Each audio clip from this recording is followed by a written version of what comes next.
Bonjour à toutes, bonjour à tous. Nous sommes le 13 janvier 2019. Hier a été une journée encore très très difficile pour les Gilets jaunes qui ont, à mon goût, été admirables. Vraiment,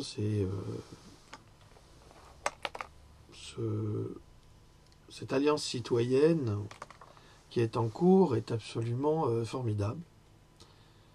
Soutien du peuple, de tout le peuple, de toute une nation contre un système complètement corrompu, d'une part, pourri, c'est vraiment une branche pourrie, et méprisant la vie même, des citoyens. Macron n'est qu'un pion d'un système qui a été mis en place depuis très longtemps et par les banquiers, et qui ont monopolisé l'espace économique dans lequel ils nous ont plongés, malgré nous. Certains gilets jaunes le comprennent, d'autres le comprennent moins. C'est-à-dire qu'il y a plusieurs niveaux de lecture et on ne peut pas en vouloir à personne, mais chacun ressent ce qui se passe à l'intérieur, avec force. Je voulais commencer par vous lire 3 petits témoignages que j'ai reçus, parce que le fait de faire des vidéos, eh bien, les gens se confient. Témoignage d'un ami à Nice aujourd'hui. Donc c'était hier. Je viens de rentrer. C'est la plus belle manifestation de ma vie niçoise. Jean Med envahit un samedi de solde. Des motards, des fumigènes. Un Macron mannequin jeté en l'air en paillassou. 4000 personnes minimum. 0 incident. 0 interpellation. Sauf une. Un mec qui nous a dit d'aller bosser et qui a craché sur une femme. Allez hop, en garde à vue. 30 000 à Paris. 300 000 en France. 9 semaines, énorme. Après Masséna, des milliers dans les ruelles du vieux Nice chantant Macron, 2 ans déjà, et tu t'en vas. Ben, nous le souhaitons. Alors Fanny Jouan à Gilets jaunes. Je tiens à remercier les CRS pour avoir lancé une bombe lacrymo dans le jardin de l'EHPAD, vous avez bien entendu, de l'EHPAD, où je travaille. Malgré la fermeture des grilles pour sécuriser nos résidents, vous avez réussi à envoyer une lacrymo au-dessus des immeubles. Sachez que j'ai eu peur pour la sécurité des résidents, car certains se promenaient dans notre jardin, qui ne donne en aucun cas sur la route. Désormais, je tiens à dire que vous ne faites pas partie pour moi de la sécurité, car ce qui vient de se passer en fin d'après-midi montre que vous n'êtes en aucun cas formé ni habilité à détenir du matériel dangereux dans vos mains. Vous auriez pu toucher une personne vulnérable, mais ceci vous est totalement égal. Signé une infirmière gilet jaune en colère. 3e petit témoignage reçu. Bonjour, j'aimerais vous partager un doute et méfiance que j'ai. Je trouve bizarre que RT soit toujours présent sur les manifs où il y a Maxime Nicole et ceux avec Drouet. Ils ont aussi droit au plateau télé. Comme aujourd'hui aussi cet autre gars sur RT qui est connu pour être un escroc, aussi représentant les Gilets jaunes. Je soupçonne vraiment que RT le fait exprès, ou joue le jeu de ses faux leaders, ou a d'autres idées derrière la tête. Ils sont quand même très suivis ou pilotés par l'État russe, en témoigne que, il y a quelques semaines même, Lavrov a été visiter les bureaux de RT à Paris, je pense bien montré sur cette chaîne. Pourtant, il y a de grosses manifs depuis des semaines vers Rouen et dans le Nord, et de cela, ils ne montrent pas des leaders ou représentants. Pareil dans d'autres grandes villes. Pourtant, aussi ce Drouet et Maxime sont loin d'être représentatifs de la population française, où ne brille pas d'intelligence, non plus pour animer une discussion profonde sur le plateau télé. Voilà. Bon, moi je ne crois pas que les Russes soient pour quelque chose là-dedans. C'est l'argument de Marlène Schiappa, entre autres, qui prétend que ce seraient les Italiens qui injecteraient de l'argent dans les Gilets jaunes, mais je ne sais pas comment ils pourraient faire déjà. Ensuite, maintenant, le démon russe revient, je crois pas un seul instant, pas un seul instant. Les Russes, ils n'ont pas peur, ils ont peur de personne, ils ont besoin de personne. C'est une puissance économique qui était explosive, c'est-à-dire que c'est incroyable du point de vue économique. La Russie, tout fonctionne, l'industrie fonctionne, ils ont du gaz naturel à foison, ils ont des diamants, ils ont tout. Ils ont besoin quasiment de rien. Ils ont même des cultures biologiques. Parce que Poutine a insisté pour cela en rejetant les OGM. En tous les cas, il y en a moins que chez nous. Franchement, la Russie, en dehors de la grande amitié de la Russie pour la France et inversement, je ne vois pas trop l'intérêt. Je comprends pas. Bon, si vous êtes des grands spécialistes, comme certains prétendent l'être, et qui sont des spécialistes de tout et de rien, ont de véritables explications à nous offrir, ben, elles sont les bienvenues. Les très bienvenues. Parce que pour éloigner la vérité, on va toujours pointer un bouc émissaire ici ou là, et c'est exactement ce qui se passe. Pour ce qu'il n'y a pas, c'est les Italiens, les entre guillemets, néofascistes italiens. Ça me fait un peu rire parce que le fascisme, nous le vivons pleinement actuellement. On est en plein fascisme. Il y a Castaner qui fait des déclarations, mais complètement hors la loi. Hors la loi. Cet homme-là ne connaît rien à la loi. Il a un passé avec des personnes, puisqu'on parle justement du passé des gens.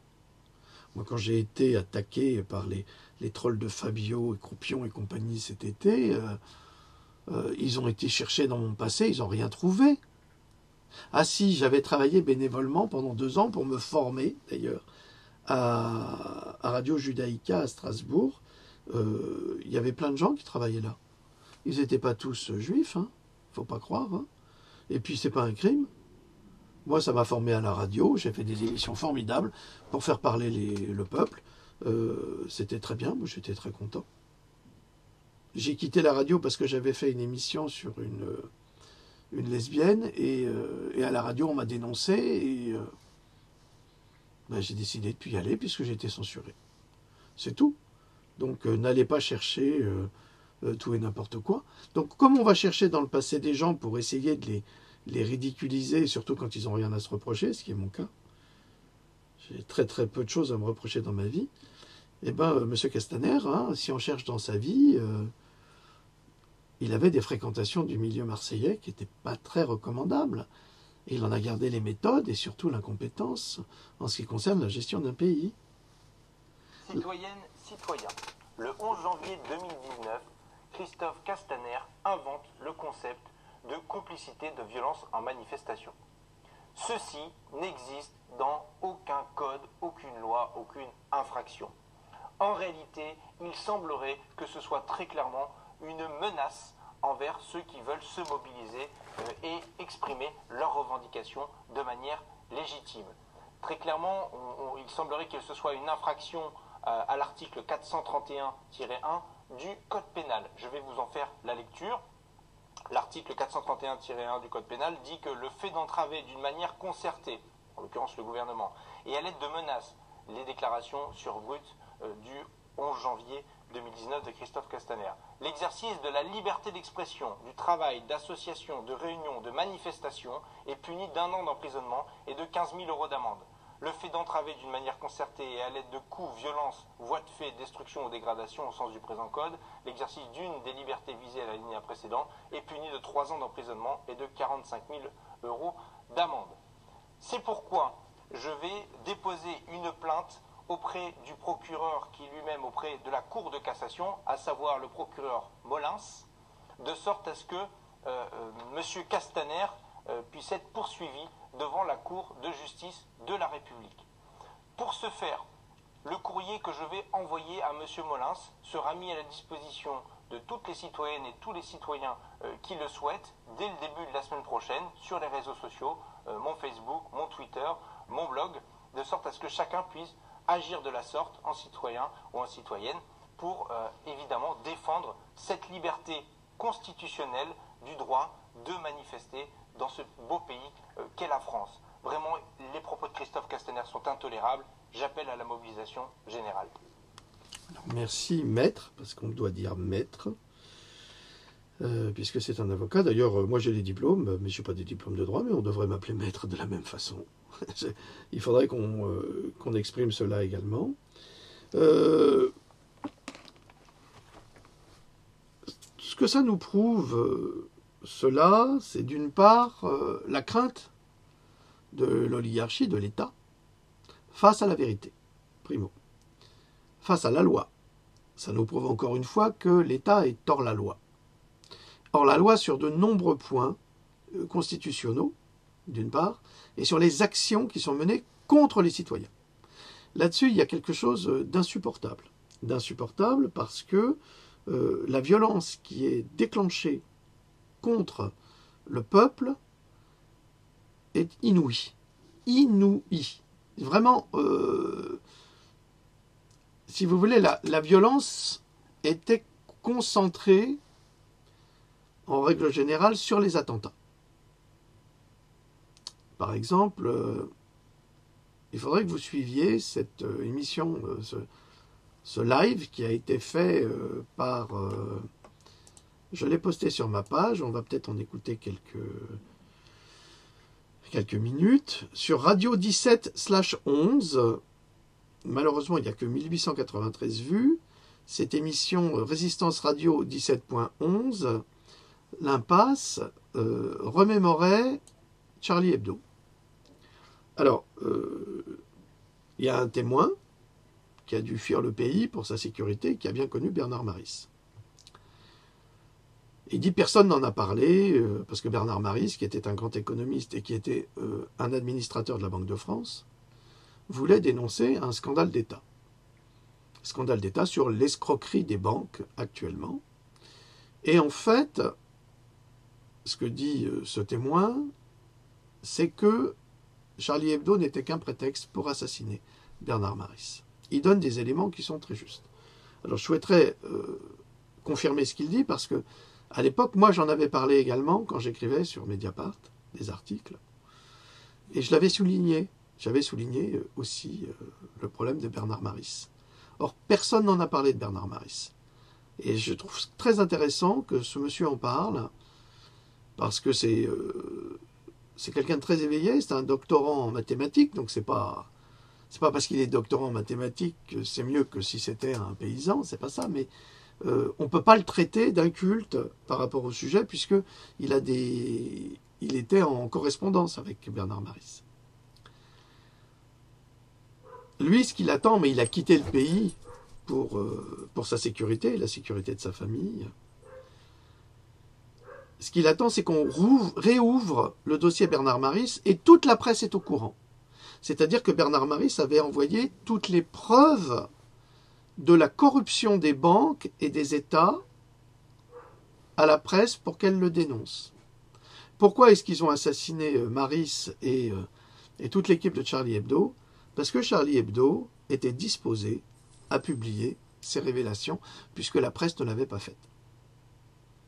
Alors ce qu'il explique, et qui est très intéressant sur Bernard Maris, c'est que quand les frères Kouachi, ou ceux qu'on a appelés les frères Kouachi, on ne sait pas vraiment, parce que là aussi il y a encore un problème, par rapport à toutes les informations qui ont circulé à l'époque, que j'ai suivies de près, j'ai pas mal publié, je ne faisais pas de vidéo à l'époque.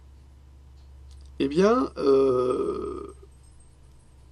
les frères Kouachi rentrant chez Charlie ont non seulement, avec leur Kalachnikov, tiré sur tout le monde, mais quand on veut exécuter quelqu'un, on doit lui tirer une balle dans la tête et une balle dans le cœur, comme ça on est sûr qu'il est mort.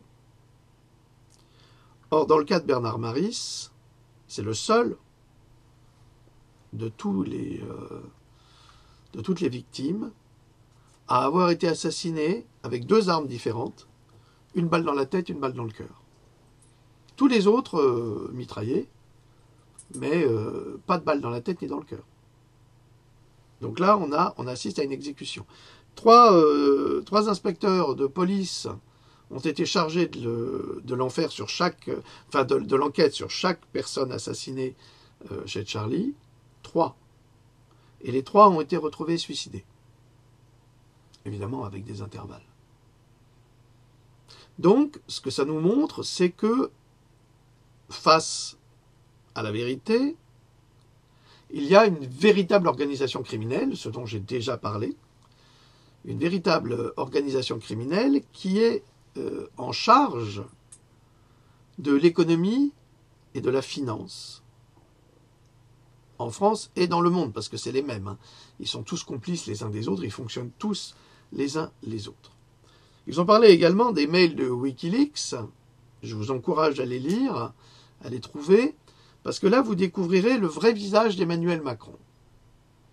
Alors, le vrai visage d'Emmanuel Macron, je cite la personne dans ce document, qui dit c'est vraiment un pourri. C'est le pourri.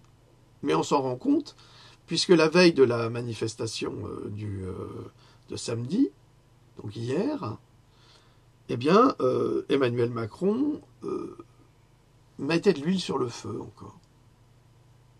Excitait les gilets jaunes pour les pousser à commettre des écarts de sorte à déclencher un état d'urgence et à bloquer toute forme de soulèvement populaire ou de contestation. Ça, c'est l'objectif, et c'est en cela que je m'oppose à la violence, parce que c'est exactement ce que des hommes comme Macron et sa bande de truands, criminels, incompétents, incapables, ignorants des droits, comme on l'a prouvé avec M. Castaner, s'attendent que nous fassions, tous.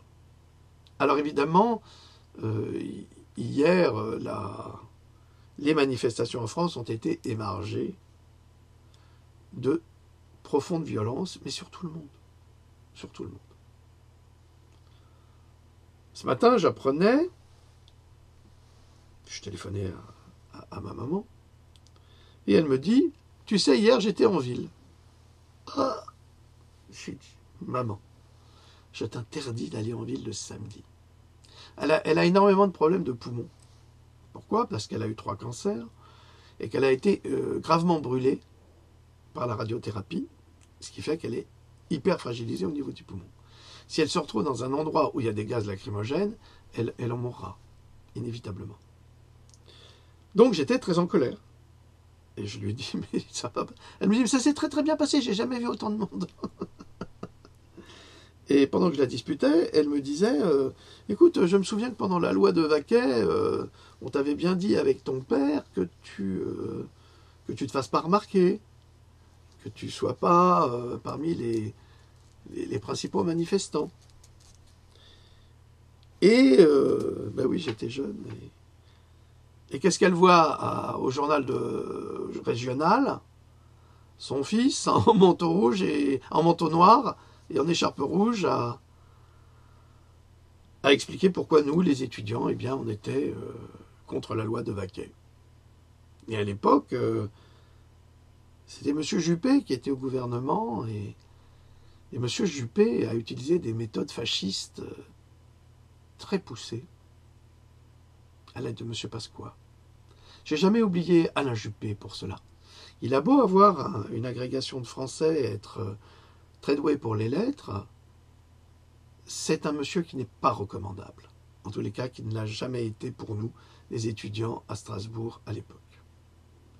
Alors oui, c'est vrai, j'ai été très engagé et j'ai toujours été très engagé dans mes combats, comme je le suis maintenant. Cette manifestation hier a été émargée par des drames terribles, des violences épouvantables commises par la police, par les forces de l'ordre, avec l'assentiment de l'autre ignorant des droits, qui s'appelle Castaner, et de son patron, et puis de toute la clique, sans oublier, bien sûr, tous ces journalistes véreux, mais à tout ce qui passe à la télé, c'est une abomination. C'est pas un sentiment, mais la France est divisée en deux. vous avez les menteurs des grands médias, mais vraiment les menteurs, les manipulateurs, les tricheurs, les... Est-ce que je peux utiliser ce terme grossier? Non, on va pas le faire, parce que si on rentre dans la grossièreté, on joue leur jeu. J'ai même été surpris hier soir vers minuit sur l'émission Public Sénat qui parfois fait d'excellents reportages historiques sur l'esclavage. Il y a plein de sujets qui sont parfois extrêmement intéressants. Et là, il y avait un débat avec deux grands spécialistes de communication. Si vous pouvez revoir, revoyez. Alors j'adore ces spécialistes, ils sont formidables. Il y en a un qui enseigne à Sciences Po, et puis il y en a une qui doit avoir une agence. Alors les spécialistes sont toujours des grands sachants de je ne sais rien, parce qu'ils n'ont qu'un point de vue, le leur. Et ils se sont bien moqués de Maxime Nicole qui donnait son impression sur l'attentat de Strasbourg. Et ils ont bien montré que c'était un petit complotiste de bas niveau, enfin, sans le moindre niveau intellectuel. Enfin, et évidemment, la journaliste de Public Sénat, oui, c'est ce qu'on retrouve sur Internet. Internet, c'est la sphère du complotisme, et ci et ça. Il y a de quoi hurler. Il y a de quoi hurler. Vous avez deux spécialistes qui sont des spécialistes de communication et qui n'ont que leur point de vue personnel par rapport à une autre réalité qui est peut-être discutable. Elle est peut-être discutable, mais toutes les théories du complot depuis les années 50 ont été authentifiées comme pas des théories du complot, justement. Aujourd'hui, les Twin Towers... Nous le savions. Mon père était dans la construction. C'est lui qui calculait il était spécialiste en génie civil et en bâtiment, et c'est lui qui calculait les fondations pour ces grands buildings. Et le jour de l'attentat, il m'a téléphoné, il m'a dit « Tu as vu la télé ?» Et j'ai dit « Oui ».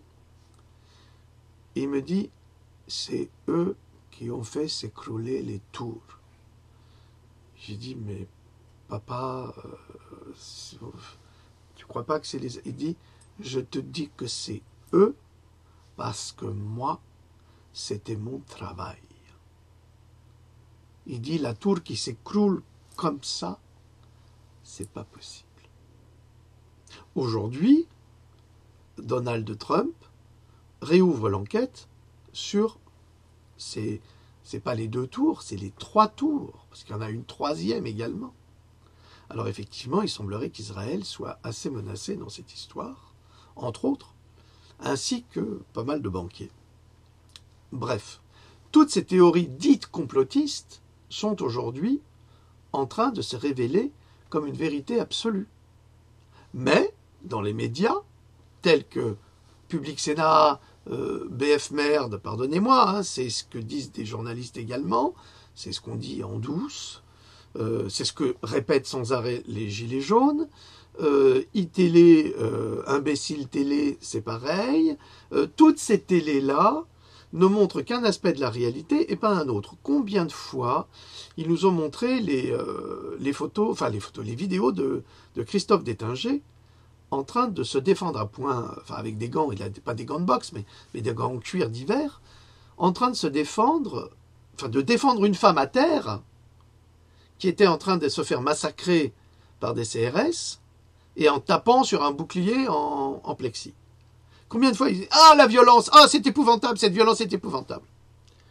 En revanche, on ne les voit jamais montrer les jeunes qui ont les yeux crevés, les vieilles dames qui ont un coup d'explosé avec du flashball, des mâchoires défoncées, des trous dans la mâchoire, des trous, je vais vous le montrer, des gens massacrés, pacifistes et massacrés.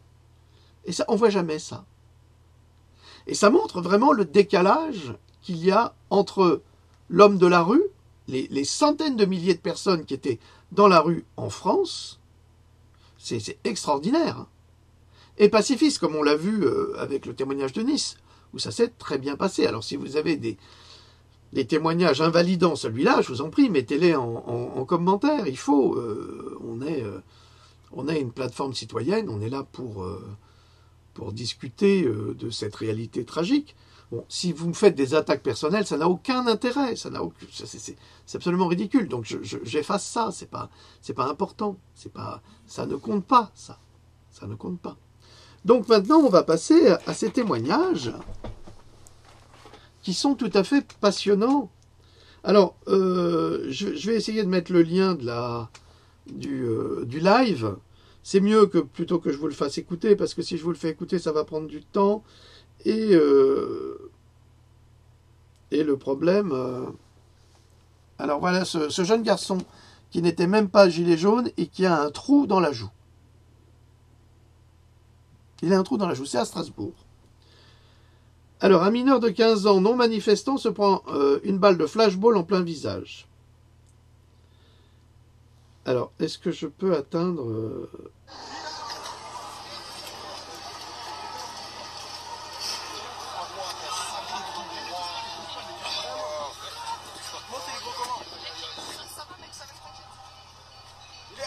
Il est gros comment?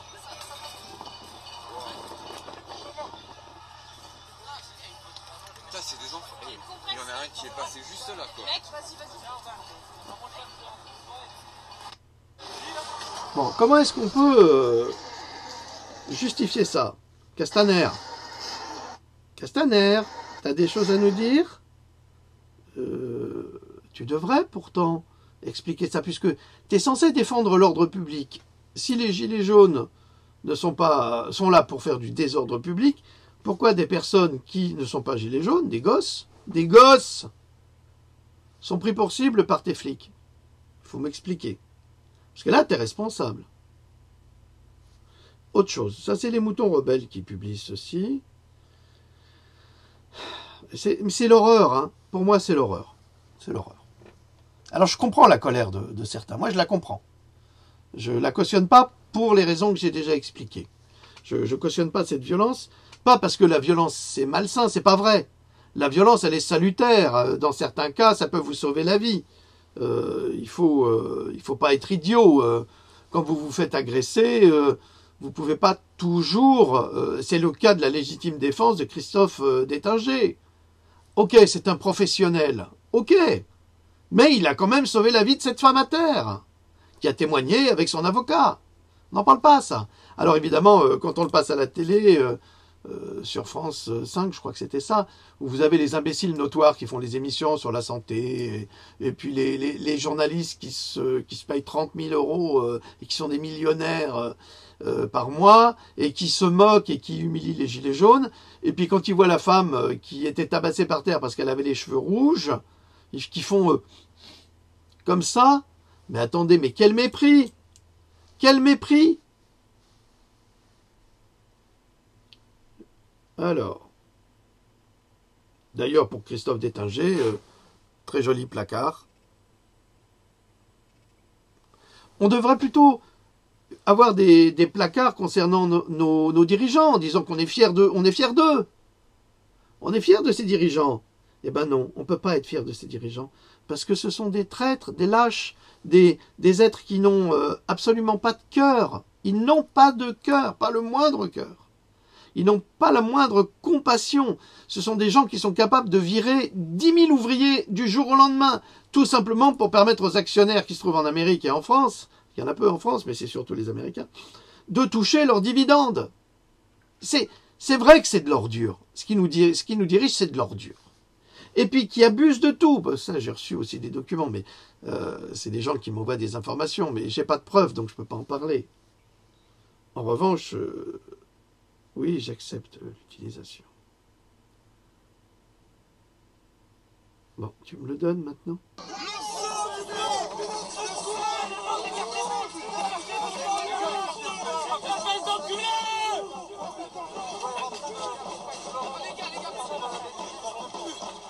Flashball en plein visage, hein.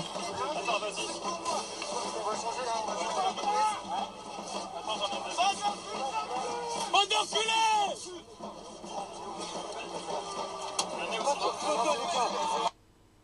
On comprend la colère. Moi, je la comprends. Je ne dis pas que c'est pas bien. Je la comprends. Je comprends cette colère. La colère, c'est pas forcément de la violence. Ils sont pas plus violents après. Ils sont juste en colère. Et cette colère, elle va se nourrir. Et c'est sûr qu'après, ça va dégénérer. Mais vous croyez quoi? Vous le savez, vous le faites exprès. Vous qui nous gouvernez. Vous le faites exprès. Aux États-Unis, il y a des lois qui peuvent condamner des gens alors qu'ils n'ont rien fait, mais qu'ils allaient le faire. Ils allaient le faire. Et là, qu'est-ce qui se passe? En fait, on devrait condamner tout ce gouvernement qui pousse au crime. Il pousse au crime. Il pousse à la révolte. C'est une manipulation épouvantable. Et c'est pour ça que je suis si rigide sur le pacifisme. Et oui, j'ai déjà parlé de Gandhi à plusieurs reprises pour répondre à quelqu'un. Mais vous parlez jamais de Gandhi. Mais si, j'en parle. Mais si vous suivez pas, je peux pas tout le temps dire Gandhi, parce qu'il veut dire avec celui-là, il a grandi celui-là, c'est pas possible. Il n'arrête pas d'en parler. J'en parle, bien entendu que j'en parle. J'en ai parlé. On peut pas toujours revenir sur le même sujet. Il faut continuer, il faut qu'on avance. Puis quand on en parle, on dit ouais, vous vous rendez compte, Gandhi, il a quand même mis 30 ans à gagner. Ben oui, il a mis 30 ans. Et nous, on a mis combien de temps pour réaliser ce qui se passe aujourd'hui? Vous, là, les gilets jaunes qui êtes dans la rue, vous avez mis combien de temps pour réaliser? Parce que nous ne cessions de dire depuis des années et qu'on n'était pas entendus. Regardez, exemple, Être en liberté, qui n'arrête pas de dénoncer la pédophilie, l'immonde pédophilie de la franc-maçonnerie. Alors, ne venez pas me dire que les francs-maçons ne sont pas pédophiles. Ça commence à bien faire, hein. C'est eux qui organisent tout. Et à la Réunion, ils ont compris, hein. Ils veulent faire chuter la franc-maçonnerie. Mais c'est ça, le problème. La finance et la franc-maçonnerie. Ils sont tous en place grâce à leur loge. Et il y a plusieurs loges. Et Maris, il avait quitté la franc-maçonnerie, il était au 29e niveau d'une loge. Donc tout le problème, il est là. C'est-à-dire que nous avons les apparences de la vie et ceux qui contrôlent cette vie. Et vous faites des études, par exemple, vous payez vos études à vos enfants pour qu'ils fassent quelque chose de cette vie, pour qu'ils apportent un changement. Eh bien, vos enfants pourront faire tout ce qu'ils voudront. S'ils ne sont pas intégrés dans ces loges, ils ne feront rien. Comment croyez-vous que dans certaines chaînes de télé, des gens qui sont parfaitement incompétents obtiennent des postes clés? Mais parce qu'ils ont été placés. Dans les universités, c'est pareil. Je me souviens d'un prof d'histoire de l'art qui avait été placé par ses camarades francs-maçons et qui était d'une incompétence notoire. Notoire. Ça existe malheureusement et nous sommes entourés de tout cela. On n'est pas, c'est pas une technocratie, hein, parce qu'une technocratie, ce serait quelque part un plus grand succès, puisqu'on aurait de véritables techniciens de la République qui seraient à leur place par rapport aux compétences avérées. Mais là, on a des incompétences avérées en permanence, en permanence. L'ancien directeur de France Culture, est-ce qu'il l'est encore, là, le beau gosse? On ne sait pas pourquoi il a été placé là. Est-ce qu'il avait le niveau? Non, certainement pas. Certainement pas. On va en parler, on va parler, j'ai des choses. Je vais montrer encore une autre image, oui. Mais donne-moi ta vidéo.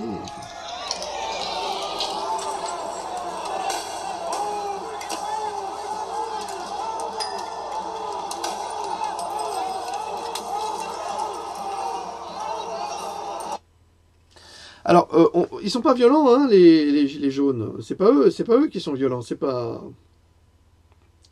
C'est plutôt ceux-là.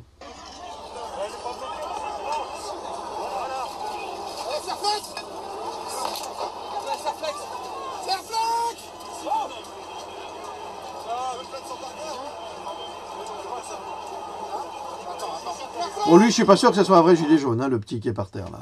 Black Blocs, je suis pas certain. Mais l'autre, oui. Alors, à Bordeaux. Oh, qu'est-ce qu'ils font? Qu'est-ce qu'ils sont pénibles.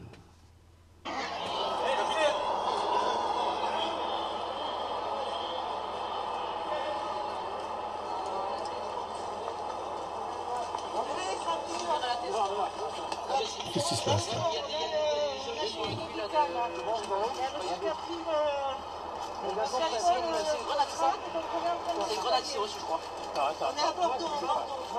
Alors là, c'est grenade en tir tendu. On n'a pas le droit. Et ils le font.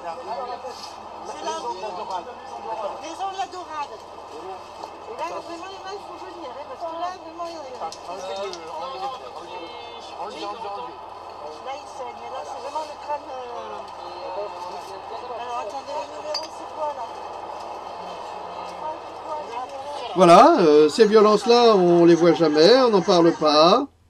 Une autre où on a des gilets jaunes, ça c'est à Chantilly, qui sont assis par terre. Ils sont assis par terre, hein. Donc assis, on est par terre toujours.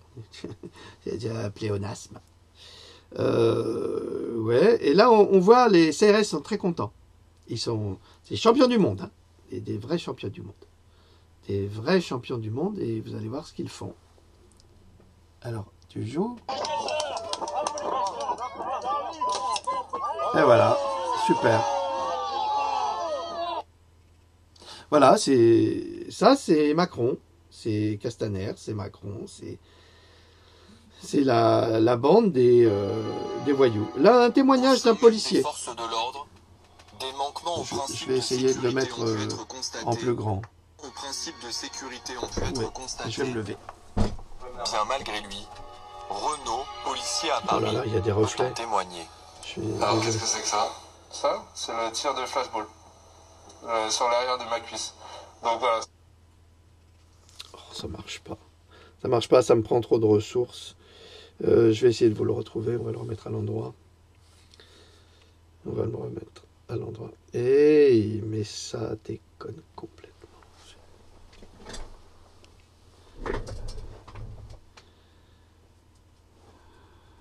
Je vais faire moi aussi, hein, je vais faire comme les autres feignants là, je vais faire des litchis pour pouvoir avoir du bon matériel, je commence à en avoir ras-le-bol. Les sécurité ont pu être constatés. Bien malgré lui, Renaud, policier à Paris, peut en témoigner. Alors qu'est-ce que c'est que ça? Ça, c'est le tir de flashball sur l'arrière de ma cuisse. Donc voilà, c'est un gros bleu. Ce 8 décembre, lors de la 4e manifestation des Gilets jaunes, il n'est pourtant pas mobilisé. Il se rend incognito dans une des rues qui mènent à l'Arc de Triomphe pour observer le travail de ses collègues. Je voyais une foule qui était très hétéroclite. Il y avait des prêtres, il y avait des bonnes sœurs, il y avait des mamans, des papas, des pères de famille, il y avait quelques enfants. Et ça commence à se rassembler dans une bonne ambiance. Moi, ce que j'ai vu, à ce moment-là, dans ce lieu précis, il n'y a pas eu de sommation. Une fois que le canon à eau était tourné vers nous, il a été utilisé. Les lacrymos ont été lancés et les flashballs ont été lancés aussi. Il y a quelqu'un dans le dispositif de la police qui doit dire « reculez, sinon nous allons engager la force ». J'aurais entendu des sommations. Évidemment, j'aurais invité plus de personnes à dire « bah non, mais vous avez entendu, là il faut qu'on s'en aille, s'ils nous demandent de partir, ça veut dire qu'ils vont pas le répéter 10 fois, il faudra y aller ». Selon Renaud, à ce moment-là, les CRS n'ont pas respecté les règles d'engagement de la force. Lui-même n'a pas eu le temps de partir. Vu ce que je prends moi dans la cuisse, c'est sûr que si ça atterrit dans la tête, ça peut faire un petit scalp. Ça peut être très dommageable en fonction de l'endroit où on le prend. Voilà. Alors je vous signale que parmi nos contacts qui nous suivent, nous avons notre amie Céleste Schott qui, elle a reçu un projectile dans la jambe alors qu'elle était là avec ses enfants. Hein. Elle faisait rien de mal à personne. Hein. Alors elle a publié justement des photos. Mais bon, elle a eu de la chance que c'était pas au niveau de la tête. Hein. Elle a eu beaucoup de chance. Alors, sur la page, il y en a marre de Macron. Scandale à l'Assemblée, au Sénat, 15 enquêtes ouvertes pour des détournements allant jusqu'à 300 000 euros. Et Macron qui vient nous faire la morale en disant qu'on doit faire des efforts, nous. Nous, on fait que ça, des efforts. On fait que ça. Mais eux, les efforts, vous allez voir où ils les font. On vient d'apprendre que 15 enquêtes étaient ouvertes pour détournement de frais de mission allant jusqu'à 80 000 euros, emprunt frauduleux, 300 000 euros pour acquérir un appartement personnel, fausse note de frais. Non mais ça c'est la République en marche. Hein. Fausse note de frais, etc. Tout ça avec nos impôts. Incroyable, mais en plus, ils se sont en plus voté une loi les autorisant à prendre 900 euros par mois, sans justificatif, bien sûr, en plus du salaire et de tout le reste. Voilà. Voilà les champions du monde qui sont toujours là à nous juger et qui ne sont pas gênés. Hein. Alors, ça a été publié sur France Info. Hein, quand même, c'est pas... est-ce que c'est du complotisme je ne sais pas. Je crois pas, non. Alors voilà. Hein. Vous pouvez aller jeter un coup d'œil. C'était édifiant. Édifiant. Qu'est-ce que j'ai d'autre là attends, c'est quoi? Oui, ça c'est les commentaires, c'est pas ça que je veux. Mais on continue. Alors, l'acte 9 à Lille, tous les street medics se sont fait interpeller.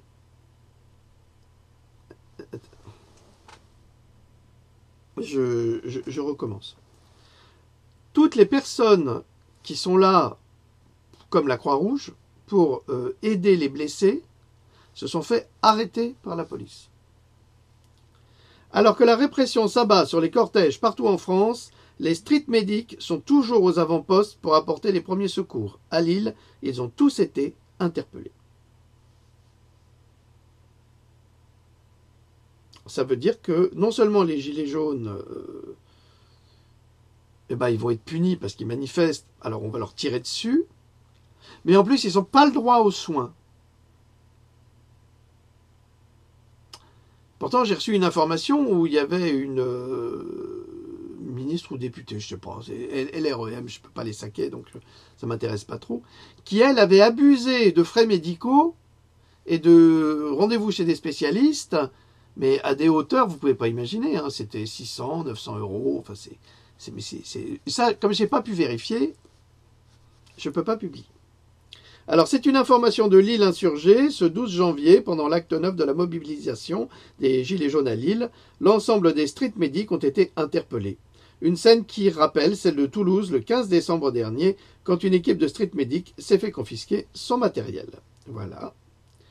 Eh bien, bienvenue en Macronie et en liberté d'expression. Oui, ça, je vous l'ai montré.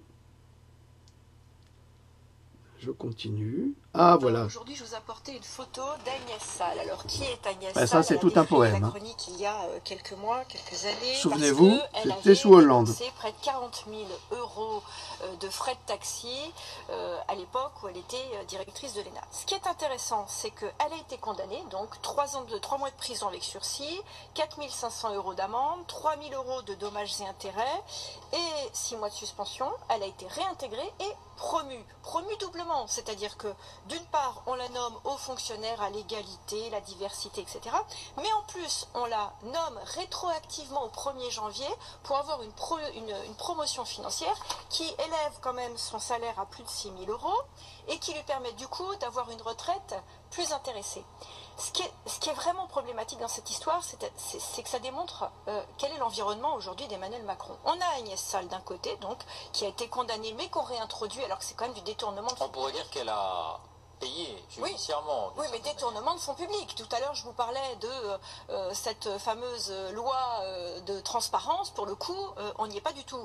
Et on a dans l'environnement d'Emmanuel Macron tout un tas de personnes qui sont soit inquiétées. Donc, il y a l'histoire de Benalla, il y a Kohler, il y a Marlène Schiappa donc, qui se sert de son ministère pour faire sa promotion. Et puis, on a un Richard Ferrand qui est sur le point, qui se présente pour le perchoir. Je vous rappelle qu'il est quand même sous le coup d'une enquête pour des détournements aussi. Il n'est pas mis en examen. Il n'est pas mis en examen, mais il y a quand même une enquête sur son nom, et c'était d'ailleurs la raison pour laquelle il n'avait pas pu accéder au perchoir précédemment. Donc il y a cet individu, et puis on en a un autre qui est en train de revenir, qui est le député El Guerab, qui, je vous rappelle, il y a un an avait détruit à coups de casque un autre parlementaire parce qu'il n'était pas d'accord avec lui. Socialiste. Un socialiste, dont on apprend que Emmanuel Macron le soutient et lui envoie des SMS dans la presse aujourd'hui. Donc il y a quand même beaucoup de questions à se poser sur la probité de ces élus, sur la façon dont Emmanuel Macron entend ce qu'il appelait la transparence, le nouveau monde. Pour moi, c'est l'ancien monde, c'est la politique des copains et des coquins. Il faut mettre un terme à tout cela tout de suite. Voilà, la politique des copains et des coquins. Alors, la question qui se pose, c'est est-ce qu'on doit continuer à se battre avec une loi qui est corrompue par les mêmes coquins, parce que c'est exactement cela, ou est-ce qu'on doit aller dans la rue? Parce que si on est dans la rue, c'est que la justice ne fait pas son travail. Et comme cette franc-maçonnerie franc-maçonne tout autour d'elle, eh bien, on n'a absolument aucun levier pour exister ou revendiquer ce qui se passe en ce moment. Tout est justifié. Alors, là, c'est pour montrer la bêtise de la police, quand même, hein. Voilà, bon, donc dégradation de biens publics, mais par la police quand même. Après, ils vont encore nous coller ça sur le dos, mais ça, vous verrez jamais à l'antenne. Hein. Bon, ça, c'est le gosse qui s'est fait tirer dessus à Strasbourg, avec un trou dans la joue. Il comprend pas. Bon, on voit pas grand-chose, c'est pas grave. On va passer. Alors, gazage massif, place de l'Étoile. La police veut empêcher les gilets jaunes. Attendez, parce que là, j'ai pas le titre complet, c'est pour ça. Gazage massif, place de l'Étoile. La police veut empêcher les gilets jaunes de reprendre les Champs-Élysées. Après avoir manifesté toute la journée, les 10 000 gilets jaunes sont arrivés place de l'Étoile.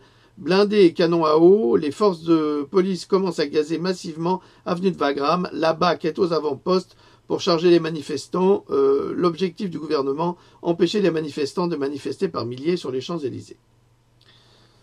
Quelques photos. Alors on va voir si on a le temps. Là les pauvres Robocop. Les pauvres Robocop qui ont été violentés par Christophe Détinger, par exemple. Comment voulez-vous qu'un homme à main nue puisse faire du dégât avec ces gens-là? Ils sentent rien. Place de l'Étoile, ça gaze de partout.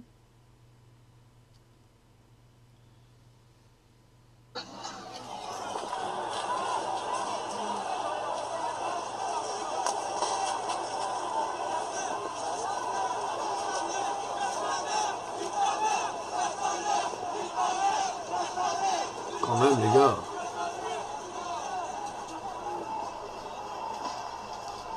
Moi, je vois pas de guerriers, là. Hein. Je vois des gens simples. Hein. Des Français. Castaner, nique ta mère. C'est pas gentil pour la maman. Ça se fait pas. Mais enfin, avec ces gens-là, on sait jamais ce qu'ils sont capables de faire. Canon à eau, voilà, canon à eau. C'est insupportable. Hein. Moi, j'aimerais bien qu'on rende responsables les politiques de tous ces frais qui ont été engrangés, lacrymogènes, flashball, tout ça. J'aimerais bien que ça soit payé sur leur cassette. Parce que si c'était eux qui payaient de leur poche et pas les citoyens, je pense qu'ils feraient très attention au nombre de flashballs envoyés et qu'ils seraient déjà beaucoup plus raisonnables. Et on sanctionnerait les flics pour ça. Mais non, justement. Vous dépensez sans compter. Allez-y, allez-y. Butez-les. Attendez, est-ce que c'est bien ça?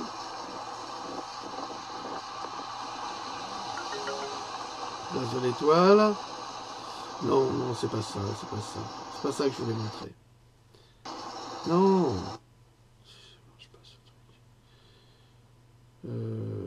C'est publié par révolutionpermanente.fr, c'est intéressant parce que c'est un autre point de vue, mais eux au moins ils ont des preuves de ce qu'ils avancent. C'est ça que je trouve intéressant. Parce que toutes les chaînes de télé, du câble et TF1, Antenne 2, bon ça marche pas, ça vient pas. Ça vient pas. Eux, ils ont rien, hein. Ils montrent que des choses horribles, mais commises par des gilets jaunes par exemple. C'est pas possible, ça, c'est deux poids, deux mesures. Hein. Bon, là, on voit ça. Vous voyez, c'est des gilets jaunes qui marchent. Ils sont pas armés, ils sont pas violents. Ils sont juste là pour revendiquer. Alors, à l'infocitoyenne.fr, gilets jaunes des CRS armés de fusils d'assaut automatiques. Enfin, j'ai demandé à un ami qui est policier. Il m'a dit c'est des semi-automatiques. Donc ils sont armés de ces fusils d'assaut pendant l'acte 9. Donc ils sont prêts à tirer à balles réelles. Bah, vous ne croyez pas? Ça c'est quoi? Alors? C'est pas du complotisme ça?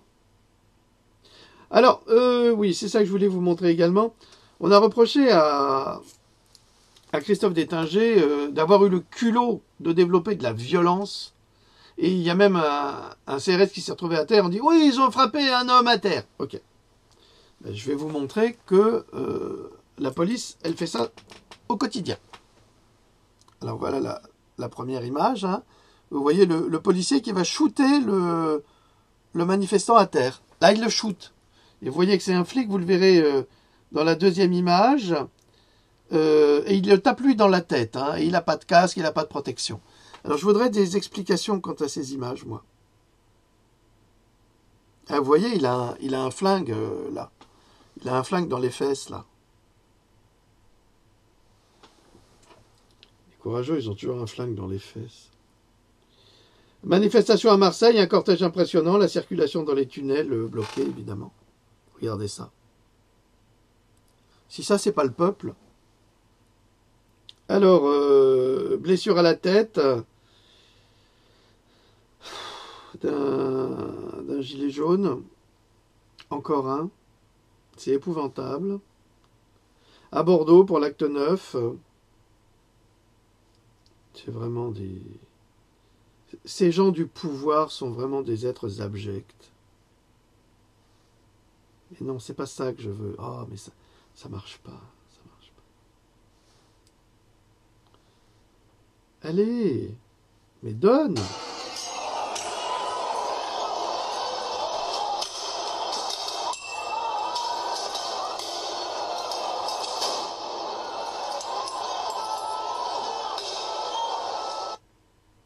Voilà.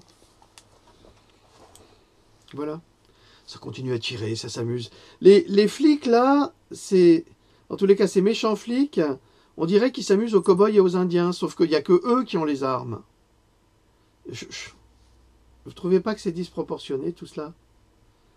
Moi, je trouve que c'est absolument incohérent et c'est plein de mensonges. Et après, ils disent, oui, ils nous ont lancé des cailloux.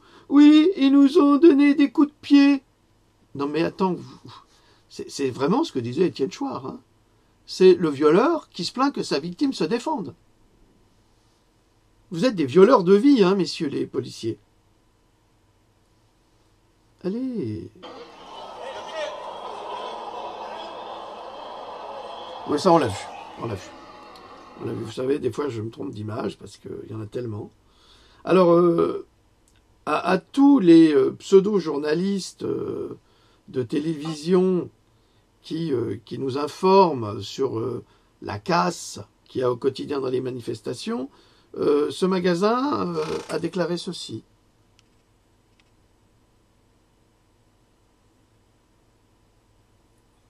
Évidemment, la police s'est pas excusée et n'a pas été dire bah, c'est nous qui t'avons cassé dans ta vitrine.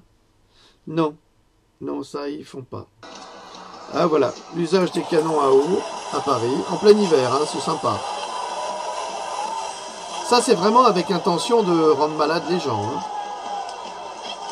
Et quand on voit la distance, il n'y a aucune menace. Et voilà, alors ils attendent. Alors ça, c'est des techniques de guerre. Je vais vous expliquer.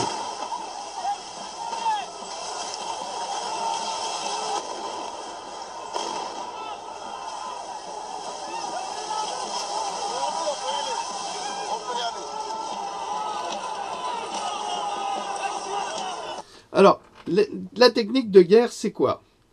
C'est, on va blesser un soldat qui est entouré par ses camarades et qui sont planqués. Mais on va suffisamment bien le blesser pour attirer les autres, pour qu'ils lui viennent en aide. Et quand ils lui viennent en aide, alors là, on leur tire tous dessus. C'est exactement ce qu'ils ont fait. Alors je dois dire qu'il y a un grand courage de la part des forces de police. C'est vraiment des lâches.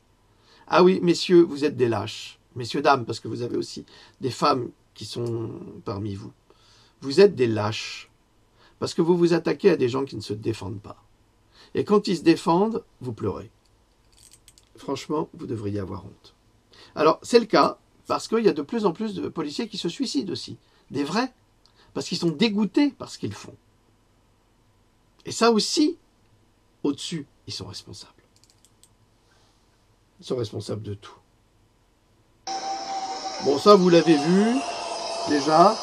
Ce monsieur de 70 ans, vous allez voir ce qui va se passer.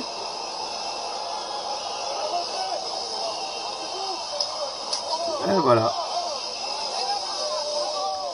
Voilà, usage de la force absolument inutile et injustifiée, mais quotidienne.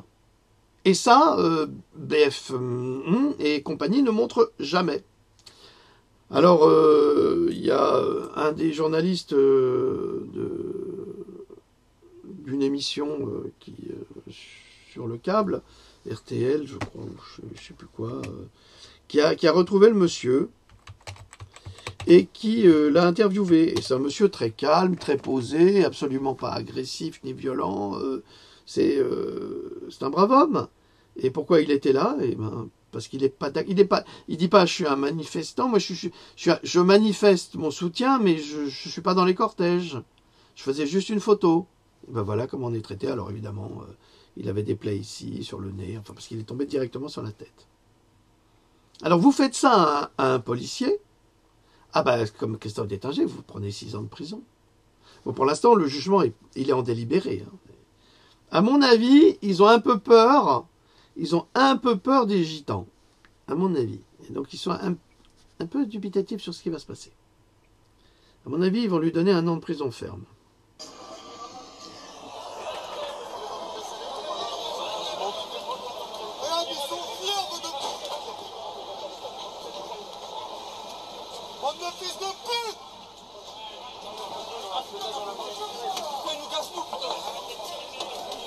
Bravo Macron! Bravo Macron! Bravo Macron! Bravo! Bravo! Antisioniste de merde! Merci les bandes de fils de pute! Viens. Qui veut parler de fils? Non, non. Viens là, les gars. Attendez, attendez. C'est un assassin. Courage! Ça finira avec les enfants. Flashball dans le passage de il va faire des chicots. Bon, flashball en plein visage, encore un. Encore un. Quand est-ce que ça va cesser? Quand est-ce que cette violence déployée par le gouvernement Macron va-t-il cesser? Va-t-elle cesser? Qu'est-ce qui justifie cette violence? Rien. Rien. Bon, j'ai plein d'autres images, mais... Ah bah, si, on va montrer ça quand même. Avec ses armes fusils semi-automatiques. Hein. Et ils sont face à des gens qui sont pacifistes. Hein. C'est extraordinaire. Hein. Alors, une publication... Les tirs à bout portant de flashball sont les ordres de Castaner, violation de convention de Genève, c'est un crime de guerre. Oui, entre autres. Bon, ça s'est pas trop mal passé hier à Strasbourg. Hein. Quoi d'autre? Bon, il y a plein de choses qui nous font hurler au quotidien. Bon. Alors, M. Macron, à quoi ça rime tout ça? À quoi ça rime? On demande votre démission, vous ne voulez pas partir, vous avez encore des choses à nous faire subir, à nous faire payer. Vous n'avez pas d'affect, vous pérorez parfois devant la presse pour faire les malins, le malin, et vous vous ridiculisez à chaque fois parce que vous montrez à quel point vous êtes un personnage odieux.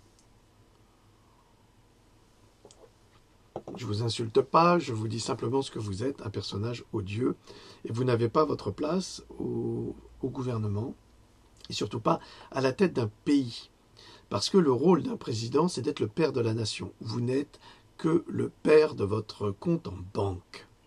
Vous n'êtes et celui de vos amis. Vous n'êtes absolument pas le père d'une nation qui ne veut plus de vous pour votre incompétence et qui ne veut plus de votre gouvernement de filous, de gangsters, comme on le voit, comme je vous l'ai montré aujourd'hui. C'est cela le problème. Et c'est pour cela que les gens sont dans la rue.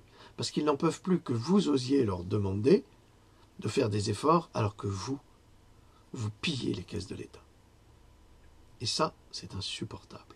Insupportable. Alors il suffit d'être élu pour profiter de la manne du peuple, c'est-à-dire que le peuple va devoir payer des taxes au quotidien, mais pourquoi? Pour permettre à des députés, des élus, des sénateurs d'abuser de droits constitutionnels qu'ils se sont eux-mêmes votés pour profiter de l'argent des pauvres. Et pendant que eux se baffrent dans les restaurants du Sénat ou dans les cantines du Parlement, eh bien, les Français, eux, ils se demandent comment ils vont donner à manger à leurs enfants le 10 du mois, le 15 du mois. Ça commence à être insupportable. Il faut changer ce paradigme. C'est pas possible. L'élu est là pour servir le peuple, pas pour se servir du peuple. Or, on se rend compte que et Bercy, par exemple, vous regarderez je répète, cette émission Résistance Radio 17.11 que vous trouverez sur YouTube avec le titre L'Impasse.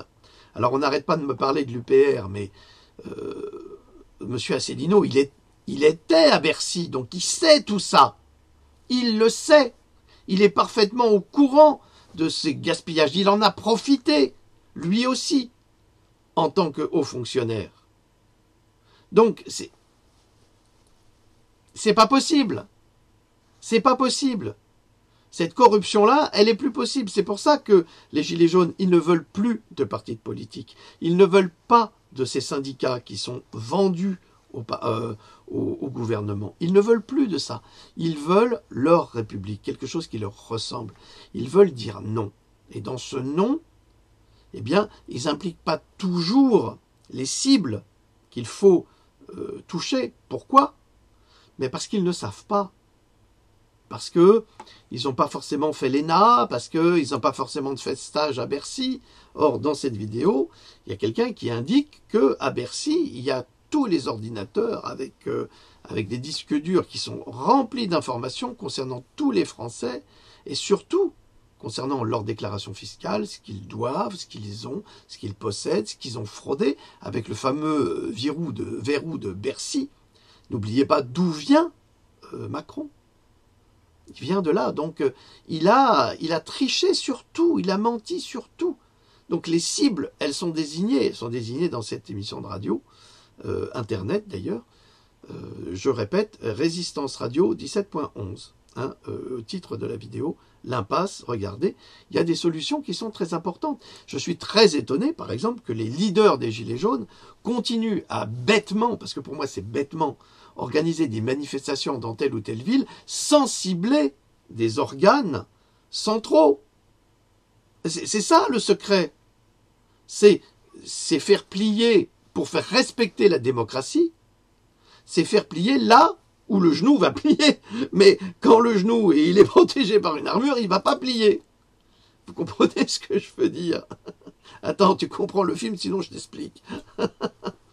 C'est un peu ça que je trouve très étrange. C'est aller à l'Élysée pour déloger Macron, et alors? C'est pas ça le problème. Ça sert à rien. Il est tellement courageux. Cet homme, c'est le prototype même du dirigeant lâche. Eh, viens me chercher. Puis il met 8000 policiers devant lui. Eh, viens me chercher, j'ai pas peur, viens. Ben oui, il a peur, bien sûr qu'il a peur. Il n'est pas courageux. Il est que dans la provocation, que dans le mépris. Ce qu'il faut, c'est toucher là où ça fait mal. Et là où ça fait mal, c'est quoi? C'est la finance. C'est tout. C'est la finance. Alors il y a eu des idées qui étaient vachement intéressantes. C'est comme les impôts qui ont été perçus sont perçus de façon qui ne sont pas tout à fait honnêtes, parce qu'il y a plein de choses qui ne fonctionnent pas, mais dont on ne veut pas informer les Français, eh bien il faut récupérer ces impôts et pas les récupérer pour bénéficier de son argent, mais le placer dans une banque populaire, une vraie banque populaire, pas une banque populaire appartenant à la famille Rothschild ou autre, créer un autre système, complètement différent. C'est ça l'objectif. Parce que on ne peut pas renverser un Macronescu avec toute sa bande de trous du fiou. On peut pas. On peut pas. Si on met à la place les mêmes. Vous comprenez? Donc, ceux-là sont tenus par la finance, par une organisation machiavélique, despotique, criminelle.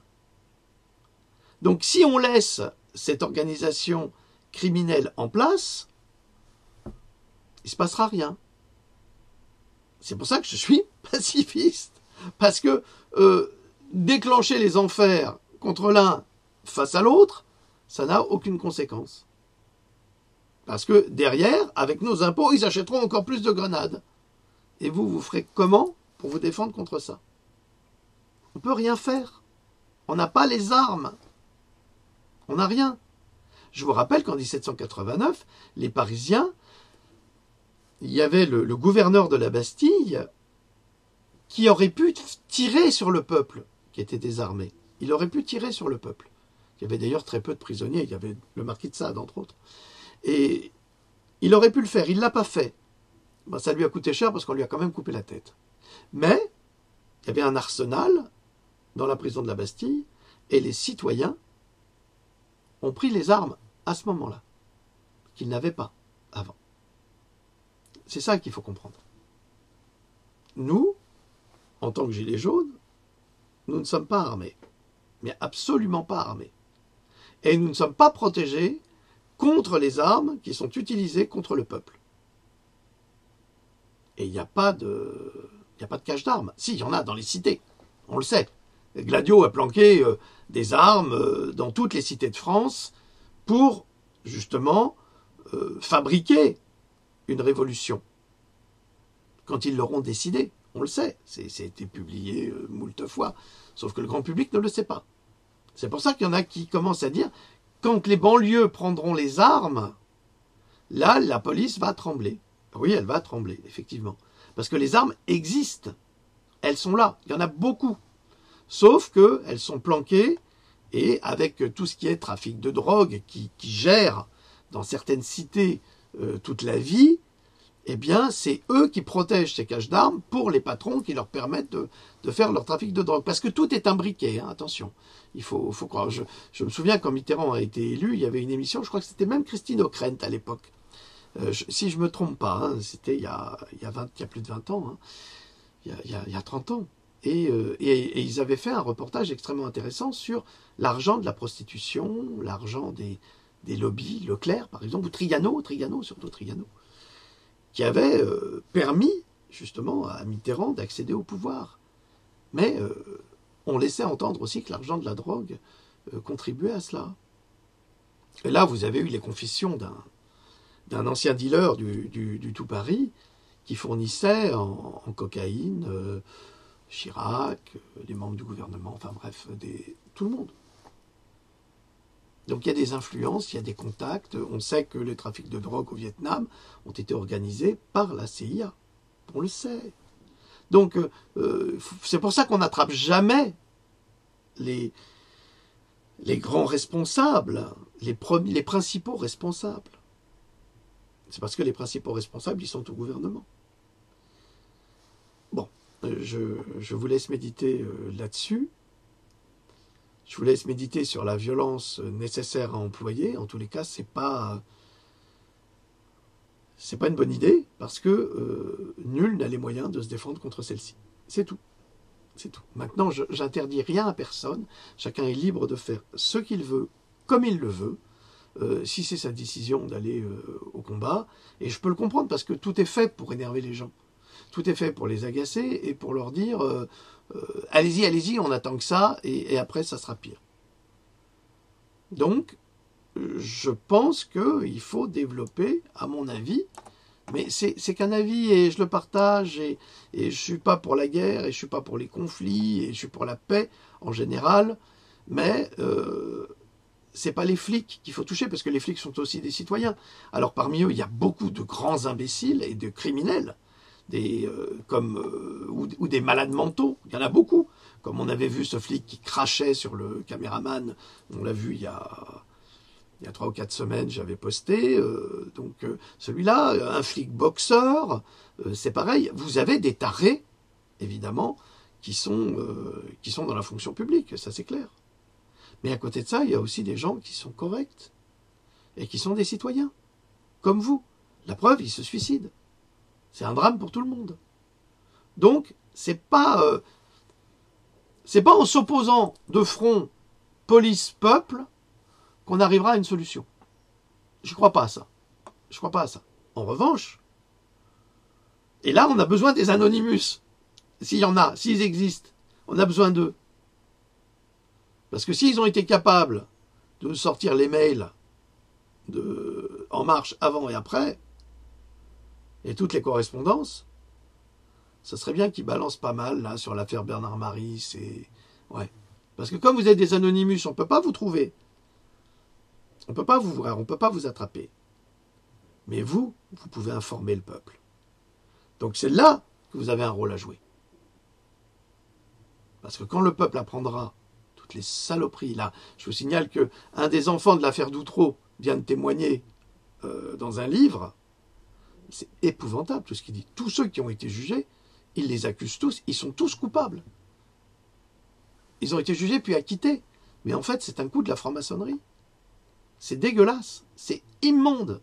Et lisez ce livre, ça va être épouvantable. Ne me demandez pas les références, je ne les ai pas, il faut que je les demande à la personne qui m'en a parlé. Mais c'est affreux, affreux, affreux. Je voulais même plus rien entendre, moi, tellement j'avais envie de vomir. Voilà, sur ce, je vous souhaite une bonne journée. Louloute vous salue, elle est très occupée en ce moment. Elle ne peut pas trop communiquer. Mais on est toujours soutien Gilets jaunes. Toujours. Et moi, je ne vais pas abjurer, je vous assure.